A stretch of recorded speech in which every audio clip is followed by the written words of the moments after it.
Hello, I'm Kathy Klotz, Executive Director of Intermountain Therapy Animals and Reading Education Assistance Dogs, the R.E.A.D program. R.E.A.D was born in November of 1999 when we first brought therapy dogs into the Salt Lake City Library to be reading companions for children. We knew we were onto something great, but we really had no idea what a journey it would be and how the program would capture the hearts and minds of children and adults worldwide. The R.E.A.D program is respected and endorsed by educators, librarians, parents, and kids everywhere. It has literally spread around the world, reaching thousands of children throughout the United States, into Canada, the United Kingdom, Europe, and as far away as South Africa and Slovenia. Our continuing efforts to introduce children to the joys of reading and books help to lay the foundation for a lifetime. Succeeding at reading is vital to children's eventual success at school, on the job, in socioeconomic achievement, and even to their health. We've learned a lot over the years, and we're always eager to learn more and share it. So we're pleased to bring you this series of videos designed to help handlers in their ongoing quest for succeeding at reading.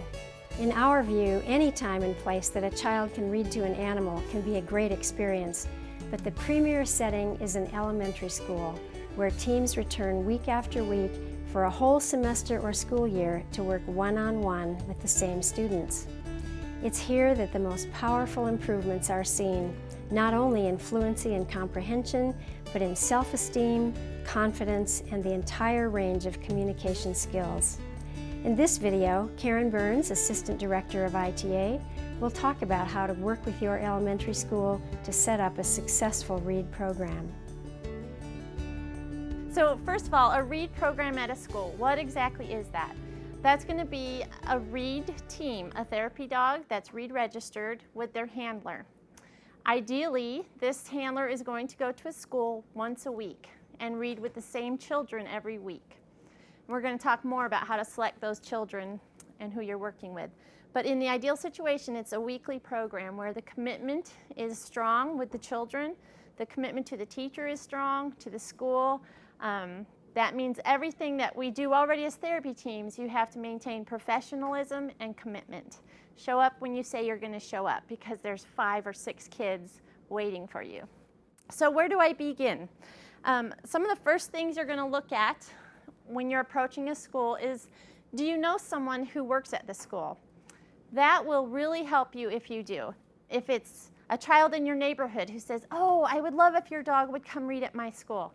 That's a good start if they know a teacher. So first question, is there any connection, any personal connection at the school? That will really help you get a foot in. If not, then we're going to look at other things like, who would the reading specialist be? Now, achievement coach is a new term that I learned this year.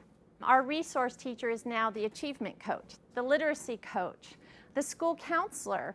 Again, look for that personal connection somewhere. But these are where you're going to start. Another alternative is first, second, or third grade teachers. Maybe you have a connection with one of them. If I were doing it, I would probably approach the reading specialist first. They are already working with kids that are behind grade level, so it's a great resource because all of the kids need our service. So it's a great place to start with them. We have these wonderful brochures. Maybe this is a starting point. You stop by the school and say, I have a wonderful therapy dog. They are R.E.A.D registered, and I wondered if I could leave some of these brochures for your reading specialist, your principal, maybe take them to your staff meeting. So leave them some brochures with information just to kind of get something in the office. Follow up with an email. Follow up with voicemails. A key thing that we can offer is this is a free program. We are offering a free service for your kids that are struggling in reading. Don't forget either, you could leave a R.E.A.D at school video. We have all these lovely resources available at the ITA office. So you could drop off a R.E.A.D at the school video that you might ask somebody to take a look at. You would follow up with an email and send a link to our website.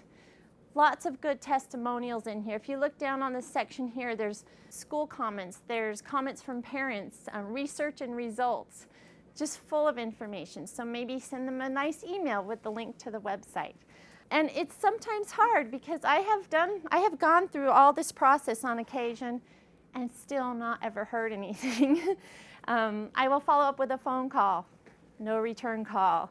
And it's surprising to me because I think, this is so wonderful. Why won't you listen? So here's another piece of advice. If you're having to force it on the school, it may not be your most successful program. So try another school. In our experience, we have definitely learned that it's the schools that are excited, responsive, and enthused that we end up with a really good program for. So don't hesitate to try another school. So let's assume that we have sent all this information and we got an enthusiastic response back. What's our next step? We are going to set up a meeting with whoever has returned our calls. Let's say it's the reading specialist. We are going to be so prepared for this first meeting. We're going to look professional. We're going to act professional. We're going to bring all of our information, the videos, the pamphlets. If we want to bring a laptop and show them our website, that just gives them more information. Be positive and enthusiastic, and be prepared to answer the tough questions. So come with all your ammunition for this first meeting. And you might be meeting, maybe it's with the resource teacher. Oftentimes it's also including the principal and maybe a teacher or two that's interested in the program. So you might have several people that you're going to sit down with. Once you've gotten them excited about it, then you can get to the next step, which is bringing a R.E.A.D program agreement. You've met with everybody, they're excited, you're narrowing it down a little bit, you're going to work with a resource teacher, maybe it's the first grade teacher, then you're going to sit down with this R.E.A.D school program agreement. This is all available on the R.E.A.D forum on the website. It's in your training manual, section 2, I believe. It's great information. There's talking points, what we expect from the school to provide us. There's also talking points about what they can expect from us. So this will help answer a lot of questions during that initial meeting. Safety, allergies, stupid idea. Kathy and I have sat in meetings where the principal just sat back saying, I don't buy this. Dogs can't offer much. And we had one teacher say, well, if you're telling me that a child is going to get to read to another adult, then I don't care if a dog's there. I'm just thrilled that there's going to be an adult reading to a kid. Okay, that's going to get the foot in the door. That works. We have seen time and time again where they turn around and say, wow, we didn't get it, but we see what's happening now with that dog, and they're excited. So the first thing when you hear these things, what about allergies? What about safety? I can't tell you how many times I've heard, are the dogs housebroken? You know, yes, they are. and again, we can always go back. These are registered therapy dogs. They actually visit already in hospitals, in health centers. They're very well trained. But first, always agree. First, agree. Yes, I understand that is a big concern for us too, safety. And yes, we have tested them. They have gone through these screening processes. We are very aware that allergies are a big concern for sure. And here's what we do. We treat them with Nature's Miracle Dirt and Dander Remover. So always, always, always first agree. You have all your information to leave them, and they sign the agreement. Everybody is on board and excited to get a R.E.A.D school program. So we have a great successful program getting set up, but now we've worked with 3 or 4 different people. So what we need to do now is narrow that down to one contact person. Who is our contact person going to be? It's probably not going to be the principal. It might be the first or second grade teacher. It might be the resource teacher, but have one contact person. This is so important because there's a number of things that we need to hear directly from our one source. Where would we go in the case of a fire drill? Where would you like our teams to line up? How would we exit the building? That has happened to our teams, being in a school when a fire alarm goes off, or a lockdown. We have lockdown drills now. Which classroom do we go to in a lockdown situation? How will we be informed if a child is absent for our program? That's very important because if we've allowed X amount of time for X amount of children, we need to be told if they're absent that day. So make a very strong relationship with your one contact person so that you can really have good communication flowing to and fro throughout the whole program. Okay, selecting students. This is all going to has so many variables to consider. First thing, your dog. How long is your dog going to last in a READ school program? Is it going to be 1 hour? Most often it's an hour.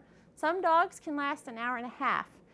I've even heard of 2-hour dogs. Now, I've never had one of those, so I think that 2 hours is probably the limit for time at a school, but we do have those dogs. So once you figure that out, you can assume it's going to be about a 15-20 minute session. But we can be a little bit flexible with that. If they're saying they have 5 kids, we can make that work with maybe a 20-minute session, maybe a 15-minute session. We can easily do 6 kids in an hour and a half with 15-minute sessions. That's a comfortable READ program. So again, it's talking to that one contact person, hearing what their needs are, knowing what your dog's needs are, and then making that fit into a good process. Once we've met with the teacher and worked out which kids get to read and be involved in this fun program, we don't want it to appear to the kids that, hey, you guys are the 5 worst readers, so you get to participate in reading to our dogs. That's not how we want to communicate it. So what we would do is go into the classroom with a couple of therapy teams and give them a lovely presentation about what our dogs do in therapy at the hospitals, rehab centers, places like that. And then we might mention, and do you know what else our dogs do? They like to read. They love to hear kids read to them. And they're also reading education assistant dogs. Would any of you kids like to read to these dogs? And usually you'll have a ton of hands that go up. And then you get to say, well, we are going to have a drawing today to see which kids get to read to these dogs for the rest of the year. Would you like your name in that drawing? And they all say, yeah. So admittedly, the drawing is rigged. And so when those names come out of the hat, there are these 4 or 5 special kids, but it then becomes, yes, I get to read to that dog instead of you 5 are the worst. So that's another tool to use for selecting the students. It's important when we talk to the teachers that we communicate this isn't a reward punishment program. So I have had teachers say, well, I would really like, let's say Johnny, to participate if he gets all his homework turned in this week. So I'm going to be watching his homework, and then that will determine if he shows up. And we have had to just say, that's really not what this program is about. We want to make a difference in this child's life. They need to come every week and have that time with the dog. So one of the things I suggested when that came up was, how about if we had a special celebration on Fridays or once a month on the last Friday of the month?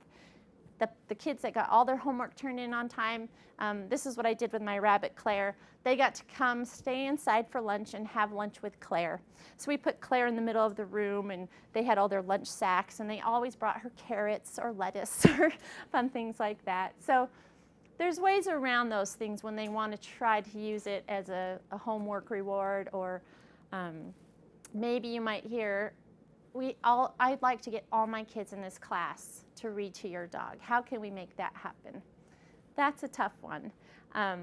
That isn't what READ is about. And that's what we have to remember. If we want to do a READ program like we have it structured here, it's about one-on-one time. So we have to really communicate, I know, all the kids would really love that, I'm sure. But this program is one-on-one for very specific reasons. So it's designed that way. The kids will grow and learn more that way, so we'd like to keep it to the 5 or 6, and then go with those party ideas.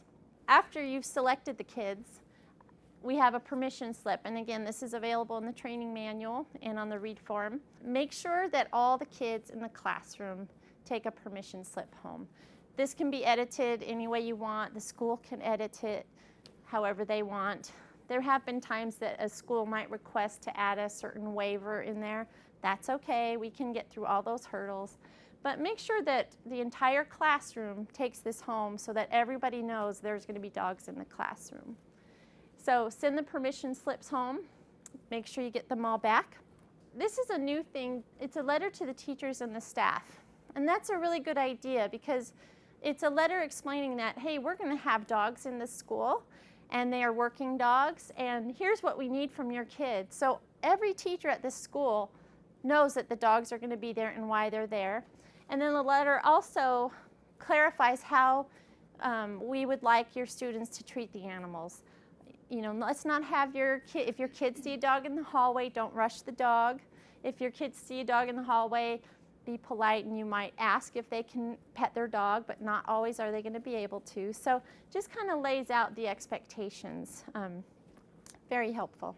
Once we've got the kids selected and everybody's been communicated with, I find it really useful to set up a READ folder for every child in the program. So it might be 5 or 6 kids. What we've done at our school is the resource teacher actually kept the folders. It has a little communication log in it that I'll show you. But she also put their books for that READ session. Each week they were different books. But when I got there, here's the set of folders.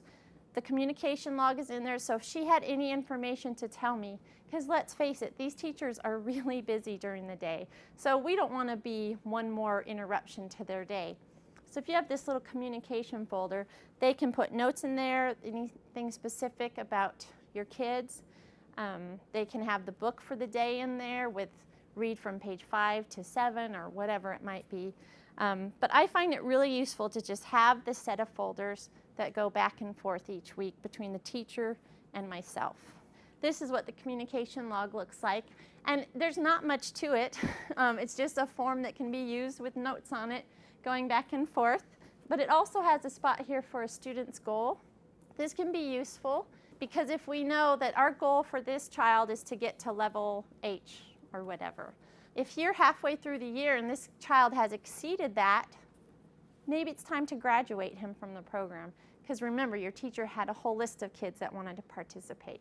So having a goal there and the pre-assessment is helpful just because it might be a way to get more kids to be able to read to the dog. If you graduate a child, make it a fun thing, not a sad thing. Something that we did was, hey, this is great, Andy. You have just completed the READ program, and I am so proud of you, and Maggie is so proud of you. So we are going to share Maggie's time now with another child, Sarah. So would you like to go with me to go get Sarah and introduce her to Maggie for her first READ session? So that really kind of involves the child to, rather being sad, empowerment. This is my READ dog that you're going to get to read to today. So just help them transition that way if they accomplish those goals and make it fun. The reader schedule. So this again, like we talked about, depending on your time and the number of kids, you're going to try to fit in what you can. It might look something like this. Johnny, Mary, Nicholas, Jordan, Jenna, and Michael. So you've just got 6 kids, 15-minute sessions. So that's kind of pretty manageable for a lot of our READ teams. But again, consider if you need to shorten that to 4 kids. Maybe you can add a 7th kid if your dog is maybe a big Bernese that lays around or something. So this might be a schedule. Now we have had times where we show up and a child is sick that day. So if it was Mary Abrams in the middle who doesn't show up for school that day, you're going to have a big hole there. This is where it's so important to have good communication with your contact because they need to tell you, hey, Mary's not here today, you know, so that your dog isn't sitting there for an extra 15 minutes getting tired. So that way you can easily just move up the schedule and have that last break, you know, finish up your time sooner. But again, it's so important to have that communication. That could be the first note on your stack of folders. Mary's not here today. Then you know right away, we need to make an adjustment and pass your teacher a note. Here's what the new schedule looks like so that there's constant communication. Confidential information. There's a lot of information about this in your training manual as well, but you might come across a time where a student shares something personal. Maybe it's something that's happening at home that's not too pleasant. Maybe it's something that's happening in the school that's not too pleasant. It could be bullying, could be dog abuse, a number of things. What's the proper protocol? We're required to share that information with somebody. I suggest you share it with 2 people. The resource teacher, if that's who you're working with, for sure, or the 1st or 2nd grade teacher, if that's who you're working with. For sure, share it with your contact person, but maybe also consider calling the school counselor later. two people makes sure that it is going to be addressed. One person, it might get addressed, but it might not. So I always suggest if it's something serious like that, you need to let two people know so that somebody's going to follow up. So at the end of the year, it's really fun and important to have a little celebration party. All of those look different. It might be all the READ teams that read to your dog. Maybe it's all 4 dogs that are visiting at the school and all the kids in one room. Maybe it's in the evening with the parents and the kids. Again, it's going to be what fits your schedule, the school schedule, your dog's temperament. But do try to make it fun. These are all on the READ form as well, available. Give them a little graduation certificate and invite everyone, the ones that graduated earlier in the year, the ones that finished through the year, but make it a fun way to close the program. And tell them you look forward to seeing them next year. So that is my recommendations, how to set up a READ program at a school. I'm wanting to hear from you if you have questions or suggestions. The one thing that just keeps coming up is, the photographs. At the end of the session, I've always taken photographs of my dog and the child and then did a frame and gave that child as well as the certificate, the framed photo. I struggle with that because we have some students, parents, that will not ever let us have photographs of their child or share any, and you have to respect that. They do understand that the gift is just for them, but they don't want anything else. So I wondered how other people handled that. Yeah, and photos are always such a big area in our line of work because we have HIPAA standards we need to follow at our health centers, and kids' privacy. I mean, they're minors. It's really important to respect that. So one thing you could consider, in your setup meetings, you could ask if you could add onto that permission slip a photo consent, and then you'll know right away, is this child going to be okay with pictures or not? If they check do not take my picture, then you don't take their picture. You give them a lovely framed picture of your dog without the child in it. But it's nice to be able to address that up front and include it on that permission slip if that's something you're going to do at the end. Some of the schools, like in Manhattan Beach, have a generic one that when the school begins the session, they have a permission slip for that. Is that specific enough for the READ program? For the READ program, I would say if the school is already saying they have consent to photograph the child. For school activities. For school activities, then this is covered under a school activity. However, you wouldn't want to use that picture in any of your organization's materials. Without having a specific permission. Without including it on our from the READ slip. Okay. Yes. Thank you. Yes. A little tip that I found when I'm approaching different people is I always make sure that I tell them I'm the program coordinator of Fairy Tales Reading Partners. Whenever I've had any of my teams go and approach teachers, superintendents, whatever, and they've said that they're a READ team, they never get a call back. If I call and say I'm the program coordinator, I get the phone call within 24 hours. Nice. So rather than saying just a READ team, Yes. I'm the coordinator. Yes. Okay, good tip. What you've set up is ideal. 6 students, etc. But it's so difficult to convey that to a teacher. So how do you specifically say, I don't want all these children.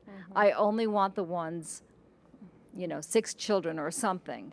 Right. Because otherwise it can get into a free-for-all, and that's really difficult to subtly and tactfully convey. I have run into that same problem where the teacher would like to fit in as many kids as possible. And we have to be very clear that reading education assistant dogs, one of the main benefits is that a child gets one-on-one read time with the dog and the child and the handler.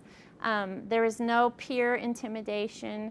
That's the whole beauty. It's not being uncomfortable reading out loud in front of their peers in their classroom. So that time alone for the real struggling readers, that's where you're going to get more bang for your buck. So we would love to, and maybe how about we do a once-a-month party for the rest of your classroom. But for this READ program, we just need 4 or 5 very special kids that are going to have a good time. So I would try offering them other avenues, the parties and the lunchtime. Is there any research that shows that longer sessions with kids are more beneficial? I'm asking because I'm in a program that the teacher wants me to work 25 minutes with 3 kids. So I'm there an hour and a half, but I'm only working with 3 rather than 6. And I mean, I think 20 is more valuable than 10, but I don't think 25 or 30 is more valuable than 20. Okay. Well, Does that make sense? she can give me more kids then, so that works. Yeah. And the other question is, you were talking about when a child was absent. Instead of limiting the time, can you extend the time you're working with the kids that you already have? For or sure. perhaps pull in one that doesn't get to see you all the time? Or And you can, and again, that's something you could work out with your contact person, because sometimes they're prepared for this child to miss 15 minutes of class during this time. So if it's during math, they don't want them gone more than 15 minutes of that instructional time. So again, remember we learned yesterday it's essential to be flexible. So it might work with your teacher, but you would definitely want to ask that before you just extended the time, because they are so limited in their classroom teaching time. We're in a school system that's different. It's a different system in a different county, and we're in a weather state. So sometimes we have school in my district, but where we're going that day does not have school or doesn't have a delay, and we don't get their school cancellations or their delays. Now, how do we politely ask the reading specialist to keep us in that loop? I don't think you need to be timid at all asking for that. I think you say, Yeah. now we are going to need to know if there is a delay, because do you know, we are going to spend hours grooming our dog for this visit, and we're going to take him for a walk that morning and have him clean, and so it's really important that somebody, hopefully that's you, Amanda, would call me if the school is out of session due to weather or anything else. Is that going to work for you? Thank you. So you say that confidently, Yeah. because we need that. Yeah. Yeah. So talking about getting into a school, the selling point that worked for my particular school that I wanted to get into was the status quo with the others. This school district had a strict no animals policy, and I specifically wanted to be in this school because I had a teacher that wanted the READ program also. And the convincing straw that broke the camel's back, if that's a terrible thing, was all the other surrounding school districts had READ programs. Our school district didn't. And guess what? Now we do. And now they do. Yeah. Wonderful. We can't overstate how important it is to collaborate with your school staff. You are on their team. You care about the health, safety, and positive experience of their students, and you're there to help them and their kids to succeed. Thanks for watching. We hope you'll check out the other videos in our Succeeding at Reading series. If you have questions, we're happy to help. Please contact us at any time. From all of us at Intermountain Therapy Animals, thank you for your time and dedication to becoming an ever more skilled READ team. Special thanks to Pia and Jimmy Zankel and the Laura J. Niles Foundation, whose generous support of READ makes this series possible.